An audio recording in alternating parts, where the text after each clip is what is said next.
नमस्कार दोस्तों आज दिल्ली के अरुण जेटली स्टेडियम में इंडिया और वेस्ट इंडीज के बीच दूसरे टेस्ट मैच का दूसरा दिन खेला गया, जहां पहले भारत के बल्लेबाजों ने वेस्ट इंडीज की टीम की जमकर धुलाई की और उसके बाद में दिन के अंतिम कुछ ओवरों में भारतीय गेंदबाजों ने वेस्ट इंडीज को घुटने टेकने पर मजबूर कर दिया। तो ऐसे में आज हम आपको इस वीडियो में बताएंगे इंडिया और वेस्ट इंडीज के दूसरे टेस्ट के दूसरे दिन का पूरा रोमांचक हाइलाइट्स। तो ऐसे में आप इस वीडियो को अंत तक जरूर देखिएगा, और अगर आप भी भारत की टीम के बहुत बड़े फैन हैं तो आप इस वीडियो को एक लाइक जरूर कर लीजिएगा। इस वीडियो का लाइक टारगेट 400 लाइक्स का है। दोस्तों इस मैच में पहले दिन का खेल पूरी तरह से भारत के नाम रहा था, जहां टीम इंडिया ने 313 रन बना लिए थे, सिर्फ 3 विकेट खोकर। केएल राहुल 124 रन पर नाबाद थे और उनके साथ ध्रुव जुड़ैल 31 रन बनाकर क्रीज पर डटे हुए थे। सभी को उम्मीद थी कि दूसरे दिन राहुल बड़ी पारी खेलेंगे और भारतीय टीम का स्कोर 400 से ऊपर जाएगा, जिसके बाद आज दूसरे दिन सुबह का मौसम बिल्कुल सुहावना था।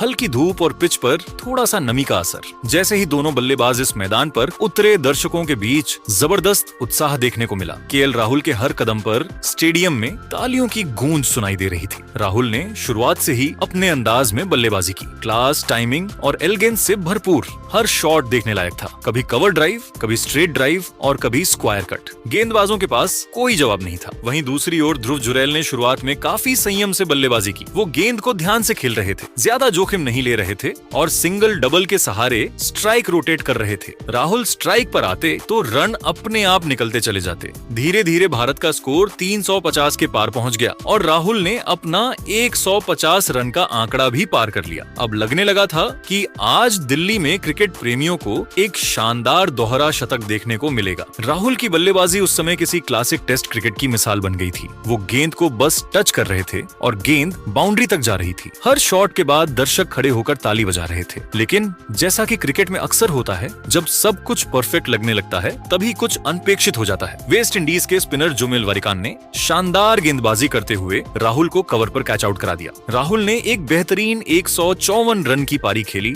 जिसमें 16 चौके और 1 शामिल था। पूरा स्टेडियम खड़ा होकर उन्हें सलामी दे रहा था। राहुल के इस पारी ने भारत की नींव को इतना मजबूत कर दिया था कि अब बाकी बल्लेबाज खुलकर खेल सकते थे। राहुल के आउट होने के बाद मैदान पर आए रविंद्र जडेजा और उनके आते ही माहौल बदल गया। वो मैदान पर आए और शुरू से ही इंटेंट दिखाया कि आज वह रुकने वाले नहीं हैं। दूसरी ओर ध्रुव जुड़ैल ने भी राहुल के आउट होने के बाद अपने गियर बदल दिए। जो बल्लेबाज पहले धीरे धीरे रन बना रहे थे, उन्होंने अब ताबड़तोड़ अंदाज में खेलना शुरू किया। जुड़ैल ने अपने शानदार शॉट से सबका दिल जीत लिया। उनके बैट से एक निकलते ही उन्होंने अपनी अर्धशतकीय पारी पूरी की। दर्शक खड़े होकर उनका स्वागत कर रहे थे। यह जुड़ैल की टेस्ट करियर की शायद सबसे यादगार पारियों में से एक थी, क्लास, कॉन्फिडेंस और कैरेक्टर से भरी हुई। अब जुड़ैल और जडेजा दोनों ने मिलकर भारतीय पारी को आगे बढ़ाना शुरू किया। दोनों के बीच साझेदारी मजबूत होती जा रही थी। हर ओवर में कहीं ना कहीं बाउंड्री देखने को मिल रही थी। कभी जुड़ैल का पुल शॉट, कभी जडेजा का कवर ड्राइव। हर रन के साथ इंडीज की टीम और ज्यादा दबाव में आती जा रही थी। भारत का स्कोर 400 के पार पहुंच गया।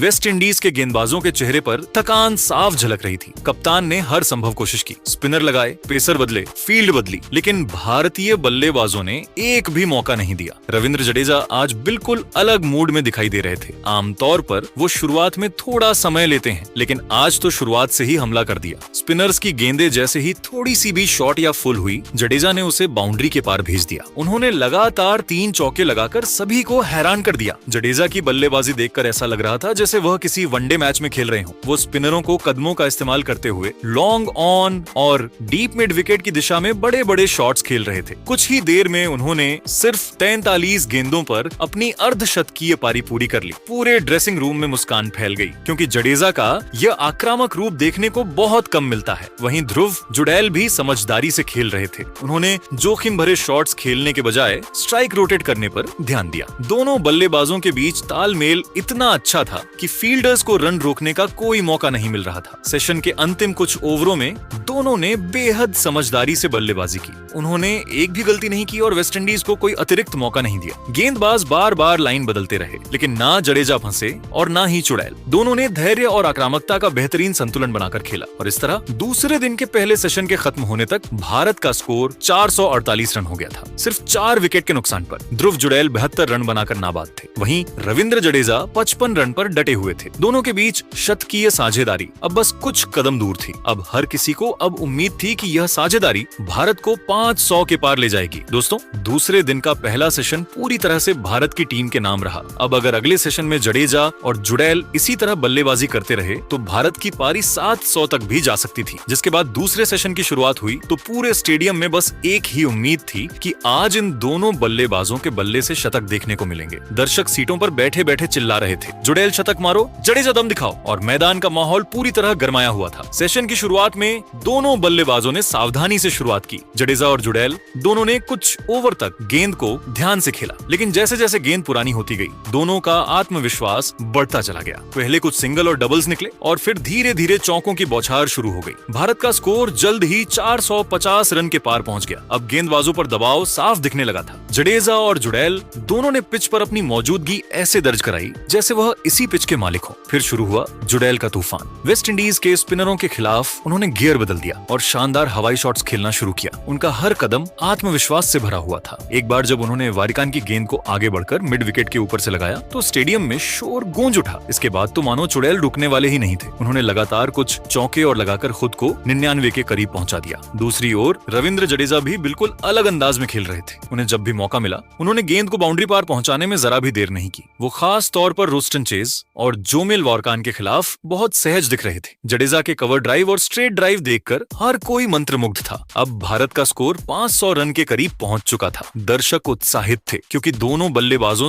अपने अपने शतक के बेहद करीब थे। और फिर आया वो शानदार पल जब जुड़ैल ने जोहान लेन की गेंद पर हल्का सा टच देते हुए सिंगल लिया और इसके साथ ही पूरा स्टेडियम खड़ा हो गया। ध्रुव जुड़ैल ने अपना लगातार दूसरा टेस्ट शतक पूरा कर लिया था। उनका बल्ला हवा में उठा हुआ था और उनके चेहरे पर गर्व की मुस्कान थी। पिछले मैच में भी उन्होंने शतक लगाया था और अब 2 मैच लगातार सेंचुरी। इस युवा विकेटकीपर बल्लेबाज ने साबित कर दिया कि उन्होंने ऋषभ पंत की जगह बखूबी भर दी है। जुड़ैल की यह पारी न सिर्फ तकनीकी रूप से परिपक्व थी बल्कि मानसिक रूप से भी बेहद मजबूत रही। उन्होंने दिखा दिया कि भारत के पास भविष्य का एक भरोसेमंद विकेटकीपर बल्लेबाज तैयार है। जुड़ैल के शतक के बाद अब सबकी नजरें जडेजा पर थीं। वह भी शतक की राह पर तेजी से बढ़ रहे थे। दोनों के बीच अब शतकीय साझेदारी भी पूरी हो चुकी थी। पिच पर उनकी तालमेल देखने लायक थी। रनिंग बिटवीन द विकेट्स शानदार और एक दूसरे की बल्लेबाजी को पूरा सपोर्ट। वेस्ट इंडीज के गेंदबाज अब पूरी तरह से थक चुके थे। ना तो स्पिनर काम आ रहे थे ना पेसर।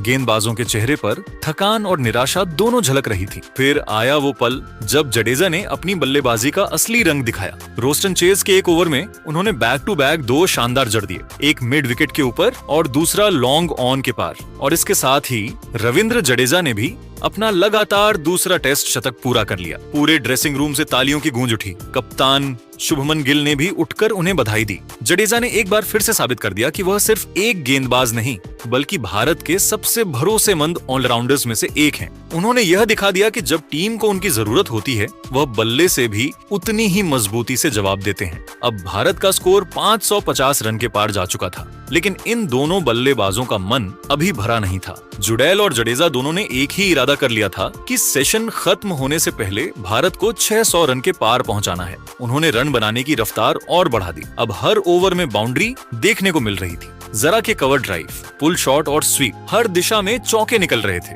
वहीं जडेजा के बल्ले से की गूंज रही थी। सेशन के आखिरी कुछ ओवर बचे थे और भारत को 600 रन का आंकड़ा छूने के लिए अभी 28 रन की जरूरत थी। तभी जुड़ैल ने गियर बदल दिया। उन्होंने एक ही ओवर में 4 शानदार जड़ दिए, हर शॉट पिछले से भी ज्यादा दमदार। दर्शक अपनी सीटों से उठ गए, मोबाइल कैमरे ऑन हो गए और मैदान तालियों की आवाज से गूंज उठा। इन 4 के साथ ही जुड़ैल ने न सिर्फ भारत को 600 रन के करीब पहुंचा दिया बल्कि खुद का 150 रन का आंकड़ा भी पूरा कर लिया। यह उनकी करियर की सर्वश्रेष्ठ पारी बन गई थी। इसके बाद जडेजा ने भी 2 लगातार चौके लगाकर भारत के स्कोर को 600 के पार पहुंचा दिया, जिसके बाद अंपायर ने दूसरे सेशन की समाप्ति की घोषणा कर दी। स्टेडियम में खड़े होकर हर दर्शक ने जुड़ैल और जडेजा दोनों बल्लेबाजों को सलाम किया। भारत के ड्रेसिंग रूम में खुशी की लहर दौड़ गई। कप्तान शुभमन गिल ने भी इसी के साथ तुरंत पारी घोषित कर दी। भारत ने अपनी पहली पारी 608 रन पर घोषित की। सिर्फ 4 विकेट के नुकसान पर ध्रुव जुड़ैल नाबाद 158 रन बनाकर लौटे, जबकि रविंद्र जडेजा ने भी शानदार 124 रन की पारी खेली। इस सेशन ने न सिर्फ भारत को मैच में पूरी तरह से मजबूत स्थिति में पहुंचा दिया, बल्कि ध्रुव जुड़ैल और रविंद्र जडेजा के करियर में भी एक और स्वर्णिम अध्याय जोड़ दिया, जिसके बाद वेस्ट इंडीज के लिए पारी की शुरुआत करने आए जॉन कैंपबेल और टैग नारायण चंद्रपॉल। दोनों के सामने था एक बड़ा चुनौती भरा लक्ष्य, न सिर्फ भारत के विशाल स्कोर का दबाव, बल्कि जसप्रीत बुमराह और मोहम्मद सिराज जैसी धारदार गेंदबाजी का सामना करना। स्टेडियम में माहौल एकदम बिजली सा था, गेंद नई थी, हवा में नमी थी और पिच पर हल्की सी मूवमेंट मिल रही थी, यानी भारतीय गेंदबाजों के लिए बिल्कुल सही हालात। जसप्रीत बुमराह ने पहले ओवर की पहली ही गेंद से अपनी लय पकड़ ली। उनकी गेंदें हवा में स्विंग हो रही थी, कभी बाहर जाती तो कभी अंदर आती। वहीं दूसरी तरफ मोहम्मद सिराज भी पूरे जोश में थे। वेस्ट इंडीज के दोनों ओपनर शुरुआत में काफी सतर्क रहे। उन्होंने पहले कुछ ओवरों में कोई बड़ा शॉट नहीं खेला, बस सिंगल और डबल्स के सहारे स्कोर को आगे बढ़ाते रहे। भारतीय गेंदबाज भी जानते थे कि एक विकेट मिलते ही खेल का रुख पलट जाएगा, इसीलिए दोनों ने लगातार एक जैसी लाइन और लेंथ पर गेंदबाजी करते हुए बल्लेबाजों को बांध दिया। लगातार मेडन ओवरों ने दबाव बढ़ा दिया था, रन बनाना मुश्किल हो गया था और जैसे जैसे ओवर आगे बढ़ते गए वैसे वैसे भारतीय गेंदबाजों का आत्मविश्वास बढ़ता गया और आखिरकार वही हुआ जिसका इंतजार था। मोहम्मद सिराज ने वेस्ट इंडीज को पहला झटका दे दिया। उन्होंने जॉन कैंपबेल को एक शानदार आउटस्विंग फेंकी जो हल्का सा बाहर की ओर निकली। कैंपबेल ने बल्ला लगाया, लेकिन गेंद ने किनारा लिया और सीधा विकेट कीपर ध्रुव जुड़ैल के दस्तानों में समा गई। सिराज ने जैसे ही अपील की, अंपायर की उंगली ऊपर उठ गई। आउट वेस्ट इंडीज को लगा पहला झटका। जॉन कैंपबेल सिर्फ 12 रन बनाकर पवेलियन लौट गए। सिराज के जश्न में पूरा मैदान गूंज उठा। ध्रुव जुड़ैल ने भी शानदार कैच लेकर फिर साबित किया कि वह सिर्फ बल्ले से ही नहीं बल्कि दस्तानों से भी उतने ही भरोसेमंद हैं। अब क्रीज पर आए टैग नारायण चंद्रपॉल के साथ एलिक एथेनेस, लेकिन भारतीय कप्तान शुभमन गिल जानते थे कि यह सही वक्त है दबाव बढ़ाने का। उन्होंने बुमराह को अटैक पर लगाए रखा और बुमराह ने भी कप्तान का भरोसा पूरी तरह निभाया। 7वें ओवर में बुमराह ने अपनी जादुई गेंदबाजी का नमूना दिखाया। उन्होंने चंद्रपॉल को एक ऐसी गेंद डाली जो पहले बाहर जाती दिखी, लेकिन आखिरी पल में अंदर की ओर आई। बल्लेबाज को समझ ही नहीं आया और उन्होंने बल्ला आगे बढ़ाया। गेंद ने बल्ले का किनारा लिया और फिर से विकेटकीपर जुड़ैल के दस्तानों में भारत को मिला दूसरा झटका और बुमराह ने अपने ट्रेडमार्क अंदाज में हाथ फैलाकर जश्न मनाया। अब वेस्ट इंडीज की टीम मुश्किल में थी। 2 विकेट सिर्फ कुछ ही ओवरों में गिर चुके थे। स्कोर बोर्ड पर मुश्किल से 20 रन थे और दोनों ओपनर्स वापस पवेलियन में। अब क्रीज पर आए ब्रैंडन किंग और उनके साथ एलिक एथेनेस ने पारी को संभालने की कोशिश की। दोनों बल्लेबाजों ने थोड़ी समझदारी से खेलना शुरू किया। उन्होंने भारतीय गेंदबाजों की रफ्तार और मूवमेंट को झेलते हुए सिंगल डबल निकालने की कोशिश की।